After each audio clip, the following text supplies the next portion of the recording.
Passing the Plug podcast, man. We got a very, very, very legendary guest today. A guy who inspired me, inspired a whole lot of other kids, man. Just coming up out of OKC metro area, watching this guy play, man.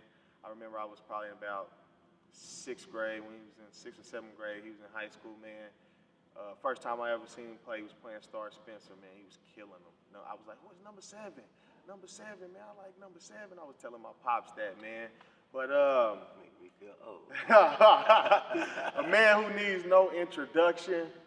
I'm very happy and appreciative that we got this man in here today. None other than the legendary Gerald Jones. What's up, Gerald? What's up, man? I appreciate y'all having me. I appreciate you coming, man. I really, really do, man. Man, I want to jump into it real quick, man. I've been excited about this interview all day today, man.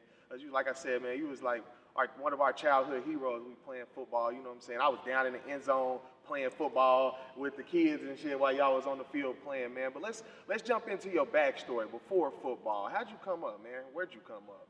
Man, I was, my mom was 14 when she had me, 14 years old. Yeah. So I spent a lot of time with my grandma and her kids. She had 7 kids, so I had a lot of uncles and aunties. But in North Highlands, man. North Highlands. Shout out North Highlands. North Highlands, man. That's the hood. And took good care of a lot of people, man. Yeah. A lot of people did a lot of good things coming out of North Highlands. But yeah, man, grew up, was the only kid for a while. And my mom said I was a crybaby. Yeah. When I was from the ages, 2 to 5. And so she wanted to put me in football, man. And I got introduced to the world of sports. That's what's up. Did your pops play football? Did your fam have an athletic background? So my pops, he passed away when I was 12. How'd that make you feel? It hurt me, man, because, I wanted him to be on that journey with me. Understand. Yeah. And I used to hear stories about my pops. Chris Jones, man, he graduated from Northwest Class in, I believe, in 93. If you ask people from Northwest Class and went to school around that time, they have a million stories for him. Yeah, he was a crazy athlete. He was really good at what he did. Basketball was his niche. Yeah. But yeah, man, lost him at 12. With Mom's put me in sports, man, and it kind of freed me from that hurt. Yeah. That was my getaway from anything. Right. Yeah. So growing up in North Highlands, man, what little league team did you play for? North Highland Packers. The Packers, okay. Packers, Okay. Coach Alvin Chandler, man. Alvin Chandler changed my life, yeah. Man, and I thank God for that, man, because that changed a lot of people's life. Him and Chuck, man. Yeah, him and Shout Chuck. out to Alvin Chandler and Chuck, Charles man. Clemens. We appreciate y'all. Charles too, man. Yeah. We appreciate y'all for that league. We all came up through that league. A lot of ball players came out of that league, man, and went on to do great things. So. Yeah, man. Shout out to the North Highland Packers, man. That's what's up. Man, let's your high school career, man. Talk about coming in as a true freshman. You started as a true freshman, right? Yeah. Talk about how that felt when you came in as a true freshman. Was it a lot of pressure? Were you just ready to go? How did it feel? To be honest, I'm gonna take you back just a little bit. I played Little League from 6 years old all the way to 12 years old. So I did not play middle school football until the 8th grade year. So when I got in 8th grade and got to Millwood, first year at Millwood, there was a lot of talent, man. Some kids that could ball. Prentice Washington, rest in peace, was a baller, man. And, they really elevated my game to a whole nother level, made me want to keep elevating my game. You know what I'm saying? I felt like they were better than me. I needed to get better. Yeah. And going into high school, we started lifting weights. Weights give you that confidence that you need. You get a little chesty on them. Yeah. You get a little chesty, get a couple shoulders. You know what I'm saying? Yeah. So just and I just kept working, man. And I was 14 years old as a freshman, but quarterback too. Yeah, I didn't see you as an 18-year-old senior. Right. I didn't care. You was just another man. Just another baller, huh? And if you could do certain things, then I could do it too. Exactly. As long as I just got to work at it. So, man, the team just, they embraced me. They believed in me. The coach believed in me. Yeah. And you know, I was just when I'm out on that field, man, everything else tunes out, man. I'm balling. I'm Yeah, competing. yeah. What was the atmosphere like? Like, what's the culture of Millwood? Because I know Millwood's like a tight knit school, and y'all kind of like all family. Because y'all come up from lower level all the way to high school, man. So I know if you come up with somebody that long, you probably played little league with a lot of them guys too. Hmm. What was y'all's bond like? How was the atmosphere on the team, man? The bond was crazy, I bet man. it was. Especially my senior year. Uh, Predominantly senior squad. Yeah. It was an old squad, but we had been through the trenches, you know. And even as a young squad, we just wasn't the leaders as freshmen. Right. But we was always together. Uh-huh. Out of school, you know, during school. Right. And if you went to Millwood, you might want to play sports. It's a Mhm. small school, so Yeah, you know yeah. everybody's balling. Exactly. And man, we just had everybody do great things in different areas. I remember Nick Fowler. Man, Nick Fowler actually made us great too because we used to run gassers, which is down back. Down back, yeah. That's one. That's You know one, what I'm saying? boy. We run Gassers. 6 up. In the heat. And yeah. Yeah, You I already know about yeah, the man. gases, boy. And so we would run 6. You know, that's a lot. And Nick Fowler would be like, "We tired, coach. We need another one." Or he'll jump off sides. You know what I'm saying? Coach would be like, "You got another Make y'all get some more. one." Man, we didn't like it, but eventually we was like, "He making us better." Exactly. You know what I'm saying? Yeah, We real had to go leaders. both ways. Right, So right. we had, you know, just little people like that in every category who, you know, who stepped up. We had vocal leader. I wasn't much of a vocal leader. You know, I wasn't gonna give you no speech before the game, but I'm show you. Exactly. You know what I'm saying? Yeah. I'm gonna lead with my actions. Exactly. And so when they saw that, they wanted to step their game up. Right, You know what I right, mean? So right. it was just, I loved it, man. Millwood is always been a family. Right. And like you said, they start from young to old. Exactly. I got there in 8th grade. It was like, you Who know, was it was you? pretty Exactly, much like yeah. you gotta Prove earn yourself your first. respect. Exactly. Yeah, Exactly. To be a part Prove of this yourself. family. Exactly. You know what I'm Exactly. You saying? had to earn that. I love that. Yep. Yeah, that's a beautiful thing, man. That's a beautiful thing. How was the pressure in high school? Cause man, I know you was nationally ranked, one of the top players, man. Everybody knew you. Did you feel any pressure from that, or did you enjoy the moment? Did it feel like loving all of this, you just receiving all of this attention and all of this notoriety? How did that feel? And to even think back to my 17, 18-year-old self, I was very nonchalant about it. Yeah. A lot of things. Man. My mom would tell you better than anything, but not a lot of pressure, man, believe it or not. Yeah. And I wouldn't lie to you, man. I didn't have a lot of pressure because I wasn't really worried about what was going on. Right, right. I was doing what I love to do. Exactly. What yeah. I've been doing since Right. 6 years old. Right, You right. know, not realizing the stage that I was on. Right, You right. know what I'm saying? It didn't really dawn on me until my senior year. You know, Bob Stoops came to the very first game against Star Spencer. Yeah. And then all the other head coaches started coming. You know, I was still getting letters junior year. Right. But they were able to actually When they come, start showing and they up. were coming. Yeah. So I'm like, damn. And then not even that, it was Brandon Chapman. He was the sports writer at the time for the newspaper. Damn, I feel old newspaper. Man, I was in there every week. For you real, know, yeah. front page sometimes. I remember seeing some of them. You know, it kind of dawned on me like, hey man, this is real. Yeah. You know, and I was always a hard worker. You know, I just started working on the things that I wasn't good at. Right. And right. that's what really take you over the top. If you're a ball player and you, let's say basketball, you're a great three-point shot. You got a great three-point shot, but you can't dribble that well, or your defense is off. You should work on the things to improve in that area. That's how you become a complete player. Right. You know what I mean? And mine was throwing the ball. Yeah. You know, yeah. I would just take off and run junior year. At least that was the word. Me and Tremaine, Nick, Prentice, Gil, every summer, man, every day we was together throwing, playing one-on-one. You You know what I mean? Get some type of Getting some competitive work in. Getting some work. Getting that work. But it wasn't Gotta work. put that work in. But it wasn't work. It's love. It's It was ball. love. Exactly. You It was love like, that ball. we got to get better at this. Right. Gil's problem was catching. He could run past anybody. Right. He couldn't really catch that well his junior year. Man, you got in the lab. Putting that work got in the lab. Yeah. Stickums. Yeah. Senior. All right, now we're going to you. Exactly. You know what I'm Exactly. saying? Yeah. I love that, man. That's what's up, man. You named off a lot of legendary names, man. Give me the best player that you played with in high school. Somebody football? gonna be mad. Football? But yeah, football. Give me the That best I high played school football with? player that you played with. You can even let's go play with and play against. Yeah. Okay. With, I'm definitely had to stay at the Wood. It was a lot. Too. There was a lot of great athletes at the Wood, but the one that stood out the most was because he did everything right. He wasn't the most athletic. Probably wasn't the most talented, but you could tell him something once. He got it. And he got it.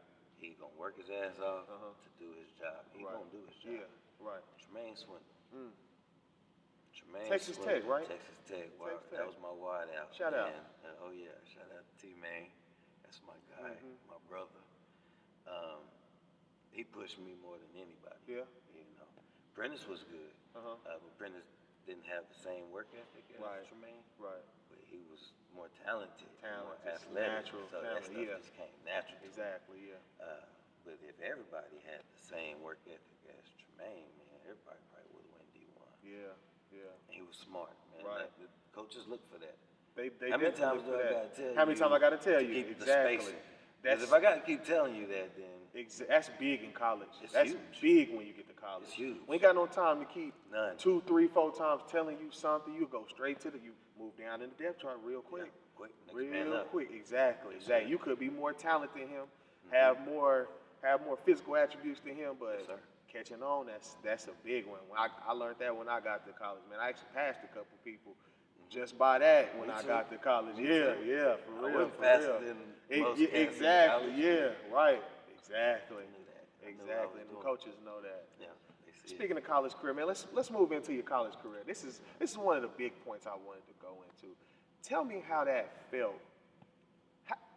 Actually, let's take a step back. Let's go into how did you pick ultimately? How did you come to pick Tennessee?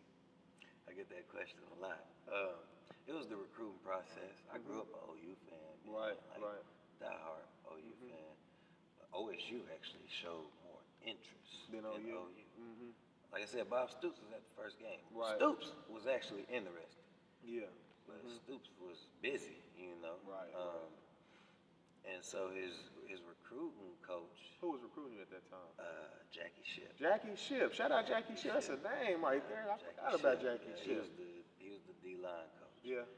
I'm not sure if Jackie Shipp did his research on me. On you. 'Cause Jackie was like after the it was a visit at OU. He was like, "All right, now Jones, you gonna commit?" And I'm like, "Well, coach, I want to check out everybody. Right. I want to make sure this is where I want to be. You know what I'm saying? Even though it's my hometown state, Right. I want you to actually show interest. I want to see about longevity of the coach, team camaraderie, Right. which I think that would have been great. But there was a lot of things I was looking into. Ultimately, Tennessee showed the most love. Right. They came down here, they visited me the most. They guaranteed things. They showed the most love. And I thought Fulmer was going to be there. Philip Fulmer, shout out Philip Fulmer. I thought he was going to be there for a while. He had already been there 30 years. I felt like he would have been there for my 4 or 5 years. Right. But unfortunately, that wasn't the case. So, How long was he there before he left? 2 years. 2 years. 2 years. Yeah. That's so. Now let's move into actually getting to Tennessee. Did you play as a freshman? Yeah. I remember that. You played as a freshman. I Yeah. did. How was that? Just coming into camp now. People don't, unless you really been through college football in particular, people don't know the hell you go through in camp. People don't understand that camp life. Yeah. It's eat, sleep, breathe football, nothing but. Like you got meetings, film, practice, weights, lunch. Take a nap for about 45 minutes. Right back into it, back to field. Back in the individual, then you back on the field. But don't get hurt either. Oh. It's 5:30 wake up, you in the training room. In the training room, you got to get treatment. Yeah, you got to get treatment. And then you got to rush back. Before practice, right. After film, yep. And then after that second practice. Yep. Then you better hurry up and get back because you can't make the club in the tub, boy. No. They'll tell you that real quick. They'll tell you that real quick. Yeah. Take care of your body, man. Your body is everything. Like you said, man, you hit it on the nail. College make a man out of you, man. Especially if you're away from home. You know, you can't call your mama. Mama ain't down the street. You gotta figure it out. All alone, you by yourself. And my first week, man, I got homesick. You know, because I'm not really used to being out of town. And I'm just that cat, man. If you can do it, I can do it. Right. That's always been my motto.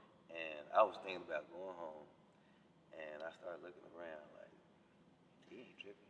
He from Florida. He ain't tripping. He from Georgia. He ain't tripping.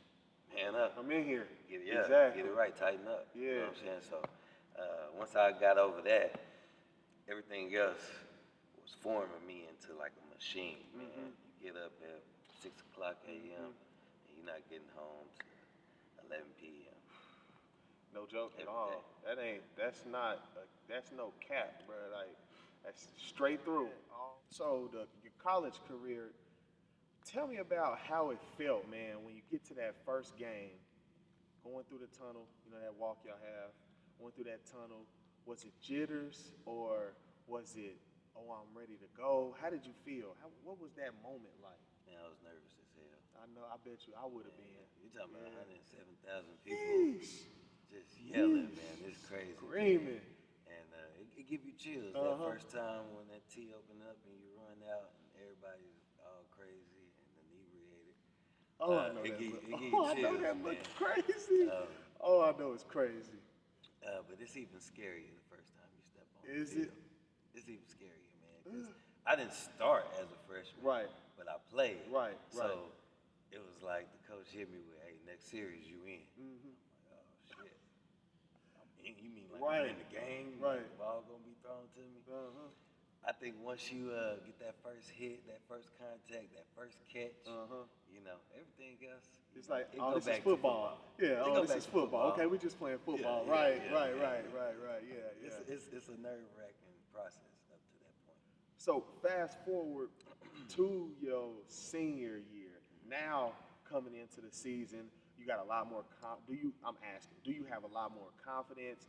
You know, obviously you're probably good on the game plan. It's probably second nature by that time. You know what I mean? I think. Unless, you know, y'all had a coaching change, so that might have been kind of difficult. So going into my senior year, man, I am confident in myself and my capabilities, but I'm frustrated at this point. Yeah, I'm frustrated, man. What frustrated you? I went through 3 different head coaches, 4 offensive coordinators, and 5 strength and conditioning coaches. Man, it's hard, man. You're not gonna get along with everybody. Right. Everybody not gonna like you. Right. You know, you're not their recruits. Yeah. So that's a big thing when you're not somebody's recruit. But if I could go back to myself, you know, I would tune that out and stay focused on me. I let that bother me. Yeah. You know, it didn't affect my work ethic or nothing like that, but it affected my professionalism. Yeah. I'm a senior. Right. This is it. Yeah. I'm getting ready to be a professional. Right. I should have been being professional. But now, you know, it's no turning back. Right. But you know, like I said, I'm just at the beginning I'm going through the motions and then I snap out of it. And when it hit me like senior night, not senior night, but before then, that I got to tighten up and I got to do what I got to do to try to get where I want to go. Right. You know what I mean? And it was a fun year though, you know, because we were all together. It was the seniors, like, man, we done been through so much, so many different coaches. We don't feel like nobody got our back. Let's just go out. We got each other. We got each other. We've been through it all. Right. You know what I mean? So at the end of the year, man, it was just, you know, sad. I was gonna miss my guys or whatever, but I was kind of glad it was over. You was ready for it to be I over. was like, man, That's a rough tough road. time, man. That's a tough time. All those coaching changes, you don't really get to get comfortable with nobody. Offense, Yeah, man. something new. Especially the change in Terminology. offense. Terminology is the biggest thing. Playbook not that big. I know, yeah. So every year we had to learn the new. That's tough because you get when you get in a system and you really learn a system, it takes your game to another level. Play when you faster. don't have to way faster. When you don't have to think about what I have to do or the scheme or nothing like that. You play a whole lot faster, bro. So I can already know. Listen to this man. This man know what he's talking Yeah, about. man. This man absolutely yeah. knows what he's talking about. Yeah, because different terminology, Yep. different splits. I don't know if I'm 4 yards off the tight Right. end or all the way wide. I'm at the top of the Exactly. There's a lot Yeah. to think about. It's a whole lot. So yeah. it kind of hampers your game a little bit. Yeah. Half a second slower. You really are half a second slower. Definitely. Fast forward to, all right, season's over. Did you go to a pro day? Did you have a pro day or did you go to the combine? I had to go to 3. You went to 3 because, pro days? After my last bowl game, my senior year, Uh-huh. I had knee surgery, a little scope, Yeah. but I was out for 6 weeks. So my pro day at Tennessee wasn't that good. Yeah. So I had to go redo it and show them what I could do Right. once my knee got stronger. Uh-huh. And I ended up going to one in Atlanta and one in Detroit. And Detroit, I showed out. Yeah. So Yeah. that was probably my best one, which was the last one. Yeah. So Eagles picked you up, right? Yeah.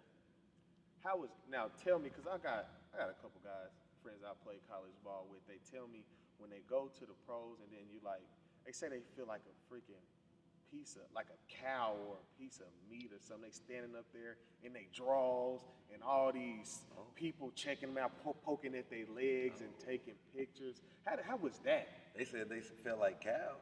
That's what they said. They felt like livestock. Can I be just honest? coming through. Can I be honest? What I felt like? I feel like I know what you're gonna say, but gonna say it. I felt like a slave. Slave. I already know you did. I didn't want to go there, but let's go there. Yeah. I felt like a slave. Bro. Yeah, I know you did. You ever see them pictures of the slaves completely naked but with like tights on?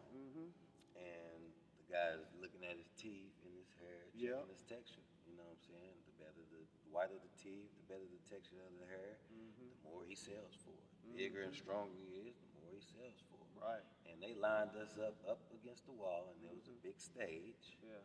And I'm sitting on the wall, and I'm looking out in the audience, and there you are, the recruiters or coaches or whatever they are, like, oh yeah, I like him. Oh yeah, that's good. I want him. Put my bid in. That's what I felt like. Right.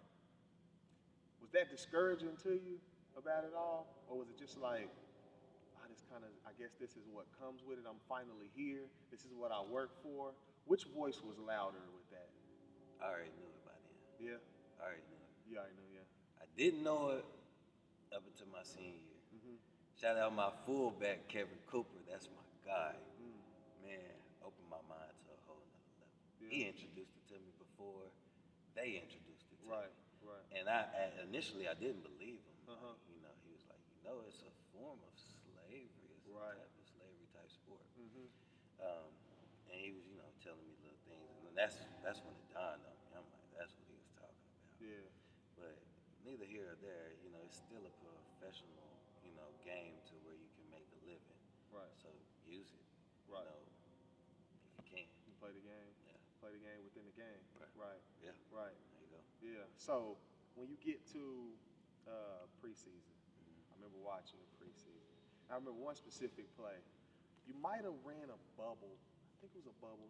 You caught it in, you scored.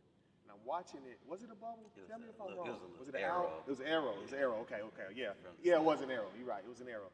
You catch it, and I'm like, go score. And I'm in there watching with 3 of my partners, man, and you scored, bro. We went crazy in the room. Like, that's OKC. That's OKC, man. That's Gerald right there, bro. We went crazy, man. No. That was like just a proud moment, man. Like, man, this is like he made it, bro. He made it. So, Shit, I thought I did too once I scored. man, you couldn't tell me. I was like, scored he again. did, and Like, scored again. like I a minute remember later. that. Scored right back, bro. That's when we was like, oh, he just locked it in. We was like, he locked it in. It's over with. Shit, bro, me too, man. Bro, and then, man, what happened after that? That's the main question I've been thinking about ever since I found that I was gonna be interviewing you. Yeah. What happened after that? Man, that's crazy. Well, it's a political game, but that's not what happened. It came to where it had to boil down to politics. Right. But if I take you back to 2011 was the first year the NFL had a lockout. Right. So the difference between the normal off season and the lockout season is a normal season, guys like myself, rookies, and second year players, they got June, July, and August to perform in front of the coaches, learn the playbook, compete against one another, so the coaches can see out of my young guys who can I count on. Right. Well, we didn't get that. We got August. We got the end of July and August. So we didn't really get the fair opportunity to get evaluated. Right. We had enough time. I made it to the last cut. Yeah, I remember. It came down between me and Sonoris Moss, which is Moss. Santana. Santana Moss was his brother, right? His little brother. I remember Sonoris Moss. Yeah. So that's what it came down Yeah. to. Not to mention they had Deshaun Jackson, Jason Levine, Malcolm. I can't think of his first name. His last name is Malcolm. He was good. Riley Cooper, and some other guys, some veterans. Oh, you came in with Riley Cooper? I was a year after. Year after him? Yeah. So it was we was pretty stacked at wide receiver, but like I said, I knew the playbook. I was learning a whole nother playbook again. It was just like being at Tennessee. I did it for 4 years, learning a new playbook. Now I'm doing it for a 5th year, just kind of in the prepare league, for it, huh? You know what I mean? And caught on to it like that, you know. And they saw that. They saw, how smart I was, but they told me when they cut me, we just don't know if we should invest money into over Moss. We know what Moss can do. We got film on him. We don't really have film in the league of you. Right. So they took their shot, man. The safe route. Yeah. I think they should have went with you, man. I would have loved. Definitely, man, because I was hungry. Oh man. I was hungry. I knew it. I was just like, come on, Joe. I didn't even really have, after you scored twice, I didn't have no doubt. Yeah. And then it just was like, what? We lost that game 24-14. Did y'all? You was the only one that scored. That's right. That's right. So yeah, man, I was real hungry after that. That gave me confidence. Like, oh yeah, I'm in here and I'm getting in. Right. Because I had a quarterback issue in college as well, where I couldn't, really couldn't get on the same page. Oh, you didn't have a real quarterback. Right. I had Nick Foles. Nick Foles threw me those 2 touchdowns. He was a Super Bowl champion. Yeah, he was a quarterback then. Foles, for yeah. Philly. Yeah. So how was Nick Foles? He was good pro? Yeah, he was a smart guy. Yeah. But I got to play with Michael Vick and Vince Young. Vic was there, huh? Vince Young was there too? Vic and Vince was there. Oh, that was God, man. God, yeah. God put me in that position, man. Yeah. I won't take it back for the world because when I got a chance to play, I only really have 2 idols. I hadn't seen Deion Sanders and been like, that's Deion. Right. I don't go up to him like, hey, Deion. There's 2 people that I would do that to. Vic. Mike Vick. And rest in peace, Black Mamba. Oh, yeah. That's Got my to, guy. yeah. But because I was on the same team as Vic, I couldn't. You couldn't show it to him. I couldn't do that. You can't do that, yeah. We right on the same field right now. Yeah. I got some good stories I can tell you later about that. Yeah. But yeah, man, God, I actually got to ride with Vic in his car to practice one day. Damn, that's just. Yeah, man. So God, I know that was a good little moment for you. I embraced all. Oh, I know you did. That's beautiful, man. That you got to live that experience, that you hold on to that, man. That's a beautiful thing, man. I'm proud of you. I want to tell you that, man. I'm really proud of you for that, man. I'm really proud of you for that, man. So fast forward to now. I know it's a whole lot of in between that, but let's just, for the sake of time, let's fast forward to now. Now, a few years ago, you had a football team. My son played for your football team. Remember my son Carter was out there? Yeah, my son was playing. I had a good little organization, man. You still coaching, right? I help out. Like, you helping out? Yeah. I'm not like a coach. Step down. Yeah. I just got a lot going on right now. Yeah, couldn't really put the time into it that you needed. Yeah. I understand, man. But yeah, man, that was a beautiful thing in itself that you started that too, man. And when I heard that you was running an organization, I was like, yeah, he'll be in good hands, definitely. I gotta put him over there. So, yeah, I appreciate you for doing that too, man. Definitely. And my uncle, man, he Christian Krigley. They're definitely in good hands with him too, because that was my center. Right. From Little League all the way up to the state championship. Right. So. Shout out Christian. Yeah. He's still coaching He's still now? coaching. Yeah, that's what's up. That's what's up. Yeah, the whole Hoyas organization is still alive in effect. Yeah. What I'm doing now is pulling them to the side and working on them individually. Oh, okay. What I have to offer, man, is a little more advanced.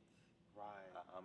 I want to keep that fresh in my mind too. Right. You know, You like to teach a different level. Yeah. I'm the same. I taught high school. I tried to do the kids, but I was like, man, I like to teach the technical stuff. You know what I'm saying? The deeper levels of the game, the more advanced levels of the game. To the highest level. Exactly. Yeah. That's a big thing. So that's what you're doing right now, man. That's beautiful in itself, man. I really appreciate you coming, man. This was a beautiful time, man. This is a beautiful interview. The podcast is called Passing the Plug, all right? So what that means, man, and we'll do this after every podcast. People will get used to it once we really get rolling. But we ask our guests to pass a plug. So give us some free game, something that you've learned along the way, or somebody that you want to shout out, or just anything, man. Just give us some game that you got. Well, for the people who are into sports and your goal is to make it to the highest level, like mine, sports is equivalent to the game of life.